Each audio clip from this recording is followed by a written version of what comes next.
Hi, good morning, everybody. This is Dr. Gaurav Mishra. Welcome to the fifth episode of the Health System Fix podcast. I hope to speak to people who have different expertise within the health system, direct service delivery, administration, technology, entrepreneurship, and finance, discussing these ideas with people who have thought about them for a long time and tried different solutions is really an exciting way to find solutions for the next wave of fixes that our health system needs. Um, I'm very excited for our guest today, Rumpa Giri. She is a dear friend. We met during our MBA at the Rady School of Management. Rumpa is a healthcare technology leader and a former CTO with over 20 years of experience leading healthcare technology teams. She has helped build pioneering EHRs and machine learning risk engines. Early in her career, she was the first engineer at Health Fusion, where she helped build one of the earliest iPad native EHRs and grew the team to 60 people, which was then later acquired by NextGen for about $163 million. She was the founding CTO at Foresee Medical, where she built a machine learning platform that helped providers capture patient risk scores more accurately. Most recently, she was the CTO at MDLand, where she led the modernization of a 25-year-old EHR and RCN platform. Rumpa is currently on a sabbatical, but she's exploring how AI can transform healthcare operations and exploring the agentic AI. This is going to be an interesting conversation. Thank you, Rumpa, for joining me today. Thank you so much, Laura. This would be a fun conversation. Why don't we go back a little bit and tell us a little bit about your childhood and early years? I come from a rural village in India. Now, my dad worked in Department of Defense, so we traveled all over India. Fondly remember, I think, I grew up in India in the 1980s and 90s. And the village didn't have any electricity up until probably, fourth grade. But I have fond memories of, all the brothers sitting in verandas and chatting, eating. The moon is brighter than the bulb inside our house. So now everything is pretty urban. Although I have to say, the access to healthcare still is a struggle back in my village. My dad worked for the government of India, so I moved around all over India. And it's interesting when I reflect back, I think, I thought it was normal that every few years you have new friends, new school, new cuisine to try. And somewhere I think, that helped me understand change is constant. That helped me in my adult life, most certainly, as we immigrated to US. But going back all the way to 18, I think it was a pretty normal childhood, but with a lot of struggle. I used to get sick a lot. And growing up as a girl child in in the 80s of India, where I saw, I think, most of my cousin sisters after high school, early college, they would get married. I was fortunate to be born to parents who believed in education. So they really inculcated you will go to college, you will have a career. So probably in my village, I'm probably the only person who lives abroad or has a career. I go back to thinking I got really lucky. And then one of the other things that I truly fondly remember is sort of difficulty grasping math. I failed in math in fifth grade to falling in love with math. There was a Sharma uncle. Now, we grew up very humble beginnings, and I don't think my dad could have afforded a math tutor. Sharma uncle is a peer of my dad, and he selflessly taught me 7 days a week throughout my high school, every day, not a single penny. And he took a lot of joy in that mentorship, and that also formed my perception towards helping others. I was very fortunate to have been surrounded with a bunch of strangers who selflessly helped me to be who I am. That's amazing, Rupa. It now makes so much sense because I was with you in our MBA program, and I remember struggling in our statistics, and you were always willing and happy to help people, which was great to have that as in a friend in a class. Tell us about what was your thinking around what path did you take as far as education and training? I wanted to become a doctor. So I wrote every entrance exam that is possible on the MBBS, but didn't qualify. But thanks to Sharma uncle, I had a really good math score. So I became a physics student. My brother is a computer engineer, and he said, that seems to be an up and coming field. Why don't you try? I struggled, like from physics going into computer science. Physics was a lot of intuition, and CS is a lot of logic. First semester, I struggled so much. I struggled initially, and then there is a joy that I get, and things click. And I went to go work for Hughes, and after that I got married and I landed in US with my husband, and that was another inflection point. And I'm just so fortunate to be married to my husband. I think he fundamentally changed me into a professional learner. He loves to learn himself, so I think he inspires me in that sense. It's great to have, a partner who inspires you. Tell me about your first role in healthcare technology. When I first um, came to US, I started working for the dental industry. I was in Irvine. It was an e-commerce website. One of the things I learned was EDI transaction, which is essentially like how insurance company and a healthcare provider will transfer eligibility, claim status information. That was like 2000 to 2004. My husband was already working in San Diego. Dental Connect was my home away from home, my first family. And suddenly the dot-com bubble burst, and I was the only engineer left. It was devastating for me. I could not cope up with the loss of the only people I knew in US. And I said, I pack up and I left for San Diego, got a consulting job at Abbott and Hospira. They were building these medication management unit, but I didn't enjoy. I'd have to give credit to my husband. He gave me a wisdom that when you are in US, make sure you are growing every day and you are bringing value to your organization every day. And somewhere in Abbott, he felt very stagnant. And a recruiter called, God bless Lizzie, she called out of the blue saying, will you join as the first engineer at Health Fusion? I have to tell you a funny story. We had only one car. So my husband drives me. We are at Solana Beach Fish House in the parking lot. I'm looking at Health Fusion. It's a tiny office next to a windows, and there is a granite shop. It's like a commercial district, and there is one sliver of a psychiatric office. They turned into a startup. I go in and I meet Dr. Flam, Dr. Lizabram, and John Flav, who were the founders of Evolution. I was a little nervous because I was the first engineer. I have to like give thanks to my previous boss. I called him and I said, "Rupa, take it.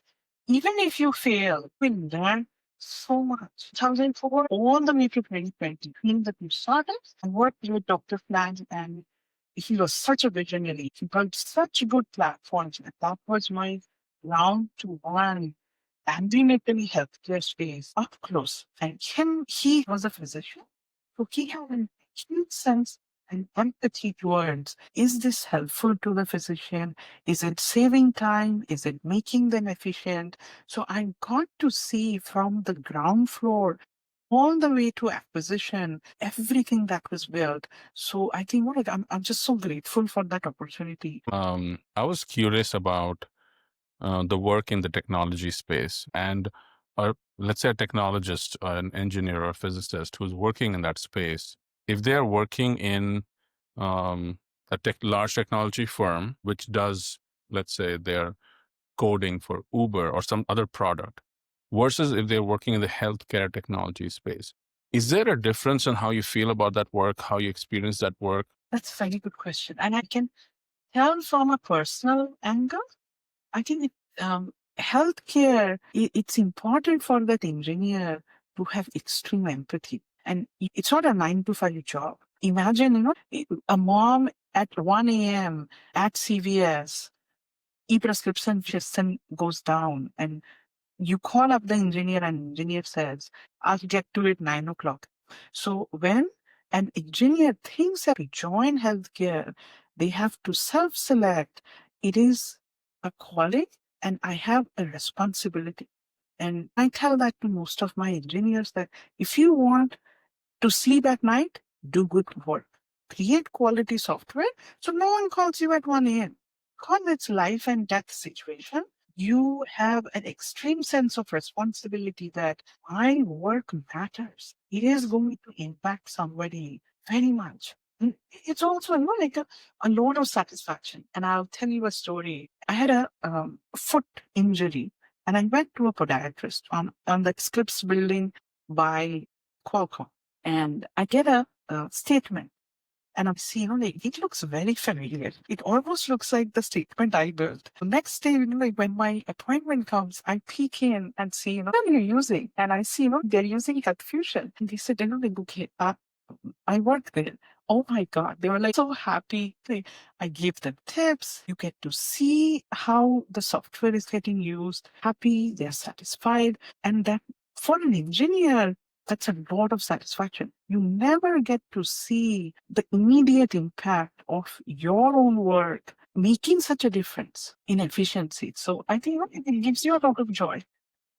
That's really interesting because you said that your early experience, and especially working with the leadership at the first startup, and they were passionate physicians and in the healthcare space. And I'm sure that helped you think passionately about healthcare in that technology space. How do you, as a leader of over 60 people and then other bigger teams later, transfer that level of empathy? How do you educate people? Not that they wouldn't have empathy. I'm just thinking that the healthcare angle of it or perspective of it, not everybody has had that training experience or learning experience. So how do you transfer that to your team? That's a very good question. I think, if I look back at Health Fusion, I was very cautious in hiring people.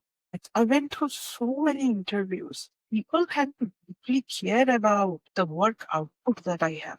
They have that craftsman mentality. They found that your work output will suffer, and hence the bugs will appear, and hence the quality of the application goes down. And that translates into physician burnout or a patient harm. And that a startup, that's unacceptable. So it was very important for me when I'm forming my team.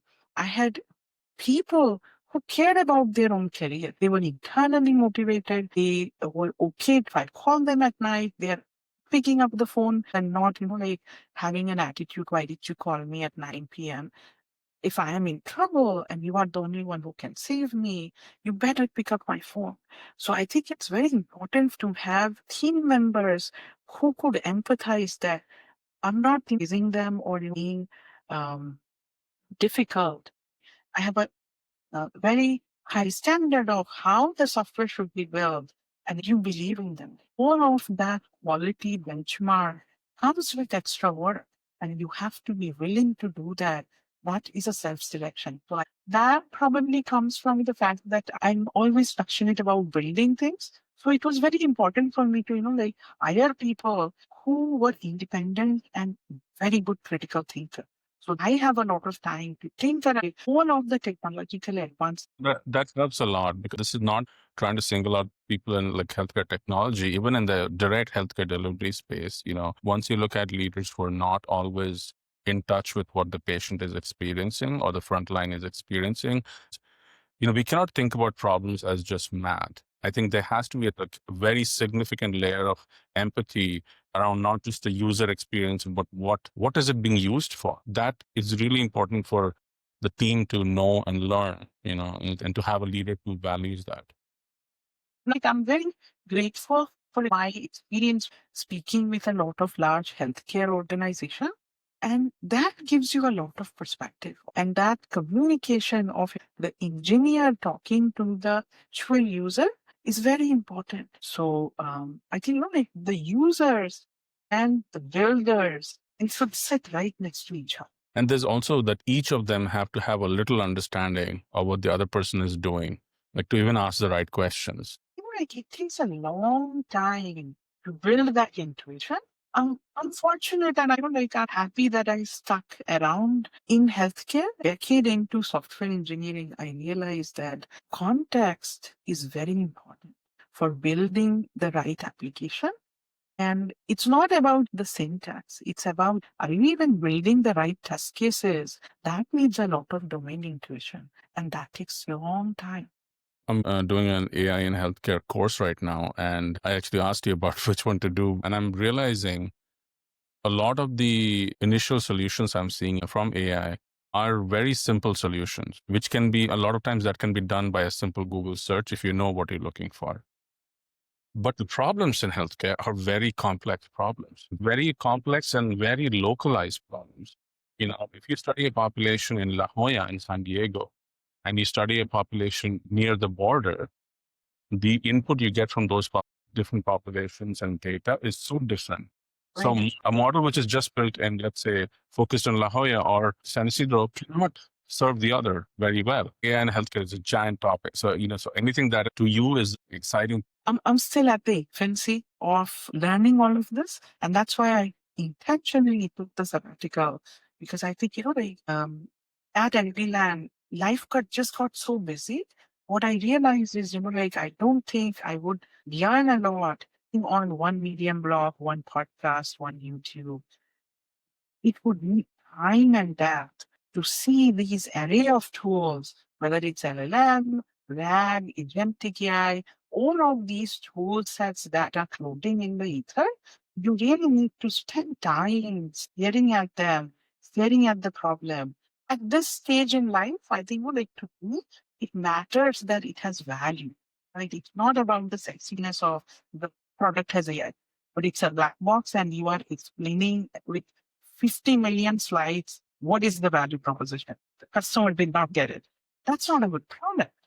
So it's important for me to understand all of these tools and technology and what can be solved. One of the things that I can already see is burden reduction and ambient scribe. One of the other thing that was very interesting at MDLand, we were working with New York Department of Health for a grant. It didn't pan out, but it was a very intriguing project. They were trying to summarize the patient instruction at their reading level. They do a lot of Medicaid population and are addressing a lot of chronic condition.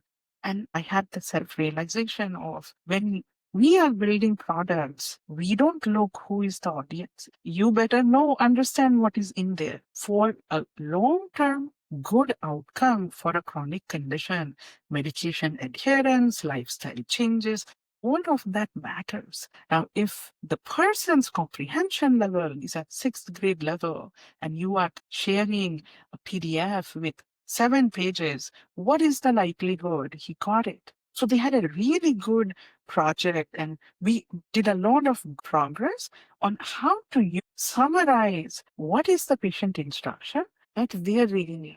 And it is possible. Now, here is the irony that because patient-facing applications, the patient is not going to pay. So there is no money in building something that outright helps patient for a secondary benefit for medication adherence. Long-term studies can statistically prove that it need a difference, probably. But I think using these large language model, that gap of accessibility of, the patient cannot understand and hence is probably falling off the rails can be bridged. Yeah, my brain is going off with so many follow-up questions. What you're describing is a fundamental problem in healthcare and has been, which is that the end user, yes, the patient it's difficult to talk to the patient because the patient is not actually the person paying, right? Oftentimes, you're not even speaking to the frontline clinician who is probably after the patient is the closest to what is needed. I've been thinking for a while about Uber as a democratization of transport solution, right? I'm sure both of us remember times that you needed a taxi to go to the train station in India or the US, wherever. You needed it at 4 a.m. because the train or the flight was at 6 a.m. and you called the service and then you just hoped they showed up. And they got a better rate or longer distance, they may not show up. And so just imagine you shift into a world that if you know where this car is, does healthcare get there?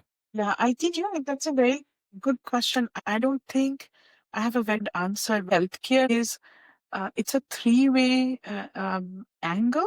Patient is equally responsible for taking care of their own health. I have my child and it has that patient portal. I get to see my trends. That self-correction by seeing my own data has been very helpful. The physician obviously is a huge part in this whole equation, but they have so much of burden to see so many people, and tools are present, but how do we make it more efficient? And that the glue between the patient and the doctor is the technology that they're using, whether it's care coordination. I think AI can help. Like I have a very good friend of mine in Brea. She's a medical informatics director and a PCP at a large institution there. The burden that I see, because we built the EHR at Health Fusion, somewhere feel guilty, like, did we make your life easier?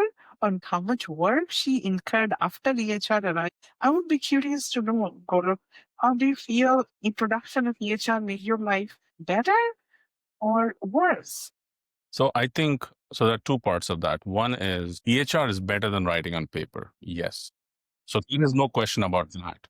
Being able to access which paper chart is where in a cupboard. So from that aspect, it is absolutely just it's significant, right? Huge. The focus needs to be two steps ahead, which is I want this EHR or this solution to make my healthcare provider patient interaction better. That's the aim. Whereas now we say, oh, we'll do ambient listening to anybody who's seeing patients 5 days a week. Huge innovation. Very similar to having paper to electronic EHR. But I'm certain, let's say we're 2 years ahead, everybody has ambient EHR. Burden is down. Many health centers are going to tell doctors, you have less burden. Why don't you see two more patients today? Right? That's what is going to happen.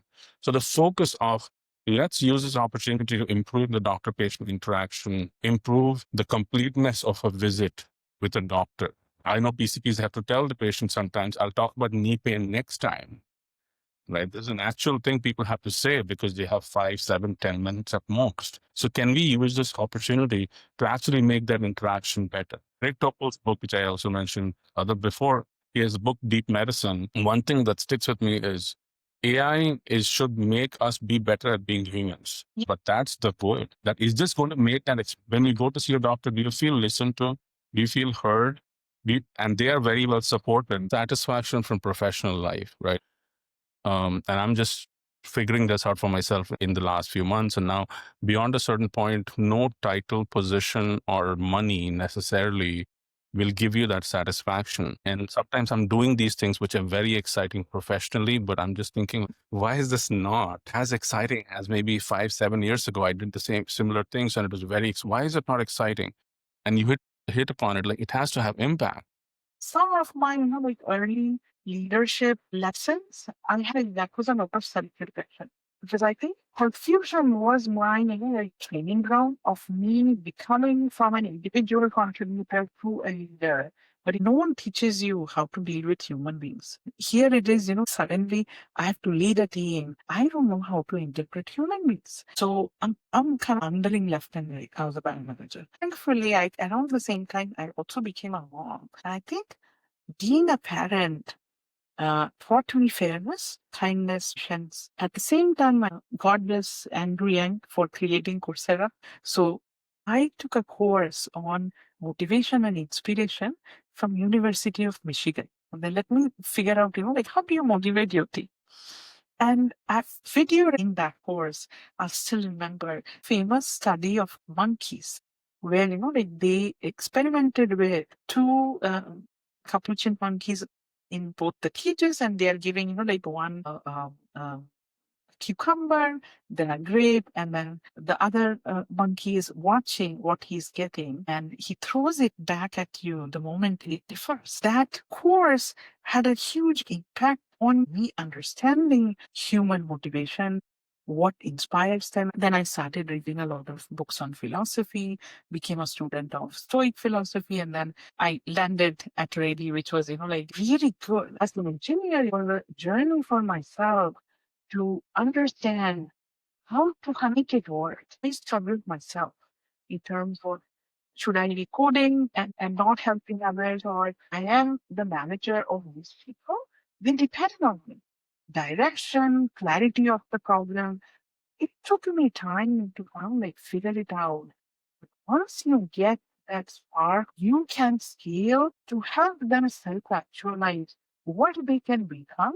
And that hadn't happened at Health Fusion, where we didn't have a lot of money because we were startup. And thanks to Professor Whitney at SBST, every year I took a student out of his class. He would recommend somebody, and I'll pick his one of his brightest students, and we work together.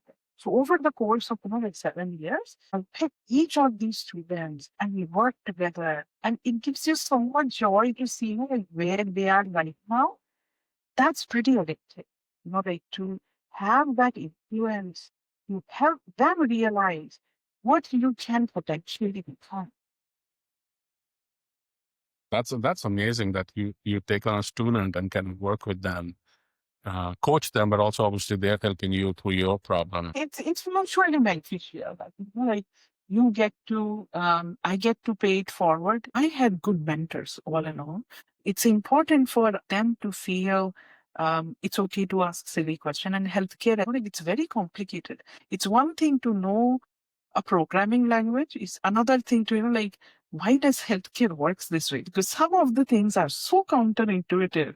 When you are writing software, it's like, that doesn't look right. Even in healthcare, you're taught empathy, and that some of that training is there. Especially back then when I was training, I would say it's probably true in many settings now. The empathy is taught in a situation of significant power differential between you and the patient. It's a different kind of empathy. There's nothing wrong with that, but I experienced this myself because of my own troubles being a new leader through the MBA. Obviously, MBA doesn't make you a leader. You have to use all of the different learnings and teachings and just practice and get better. But even in healthcare, the empathy is there for the patient, not always there for your teammate, not always there for your direct staff, because that switches immediately because he's not your patient. That experience you have is very different than you would have with a patient.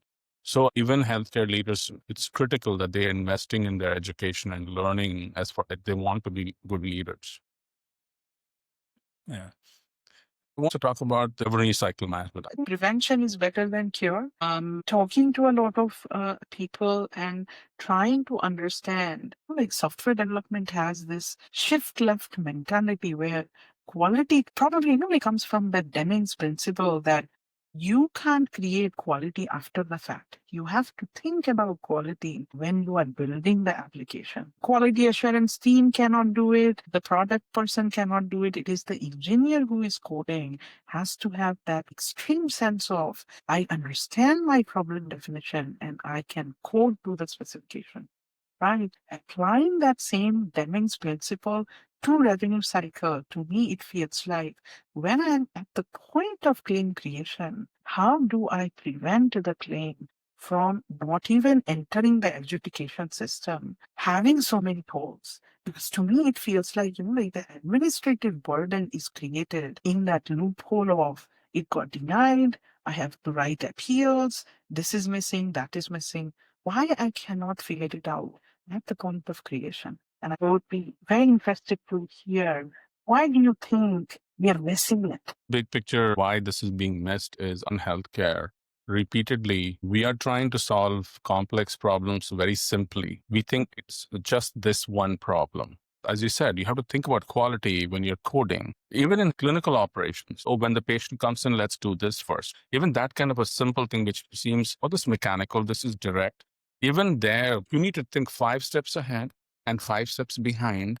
And also any lateral people who are barely touching that process need to also be thought about. RCN typically does not have enough staff devoted to it because a lot of times it's a little short-sighted because that individual person is not generating revenue, but they are actually Protecting the revenue, actually. Yes, exactly. Right. But if not enough coder biller available to help you make that process better, I think that is a big gap I've seen personally. Even if the clinical team wants to make sure all of their services are sustainable, that often doesn't happen. I would say that's a basic problem. It's probably there in many institutions. There is also lack of clarity, a lack of transparency. And I've gotten to a place, I've got some gray hair, and I feel like now I treat it as intentional. There is some lack of transparency between the payer and the service provider. And the service provider wants to get paid well so that they keep doing great service. The payer wants to pay, may not want to pay top dollar always, because the incentive is to not spend money. I don't think I'm jaded. I'm an optimist, but at the same time, that also definitely impact that system working smoothly. One of the other things I think about is maybe different insurances, different payers expect a little different note showing up at their end, and they may not have the same criteria required to get this person paid. And so that is a health system able to manage that level of variation. Yeah, it feels like, like revenue cycle is a lot of contextual information, and there is a human angle to it. A large healthcare institution with a lot of physicians, it is possible for us to observe which specific physician continuously misses medical necessity documents. There's a lot of pattern recognition in healthcare because PCP or a typical provider goes through the same set of services over and over again. But I want to encourage that the system has enough knowledge of making you self-aware of this mistake. The payer is telling you whether it's a denial, whether it's underpayment, it is giving you signals enough for you to course correct yourself. Like the system is so overburdened, you just want to get through the next. Right. As a healthcare leader trying to implement different service lines, this is very interesting because more reliable revenue means money to be able to do more things for the community you're trying to serve. These are communities that have very high needs, very complex social determinants of health factors in their lives. It is not just that they have high blood pressure, they also have depression, no transportation, they may be homeless, they may have kids. There's a lot of different factors in their lives. So getting this payment reliably for organizations can actually go a long way in actually serving the community. So it is something that needs to be looked at and is worthwhile financial and time investment. I hope so. I think like I'm having a lot of fun. It's a lot of field experiment, a little bit of progress, but it's a lot of fun. Yeah, I think the failed experiments so many times they teach us a lot more. Last couple of questions I have in the wildest possible solution out there. What kind of solutions are you hoping that AI really brings? I go back to, like I think administrative burden. I go back to all of the paperwork that you have to file. That can totally disappear. That I think, like there's a lot of trapped data in the ecosystem because the EHR captured it. So all of that inference is waiting to be mined. Can the patient and I, looking at a lab report, I don't understand. So making that understandable for me without waiting for a nurse or a doctor's call will save the ecosystem a lot of time. Because imagine I got a lab result and I see a red dot and no one calls me. And I'm wasting my CPU cycle in my brain. Should I worry? Should I call? Should I chat GPT?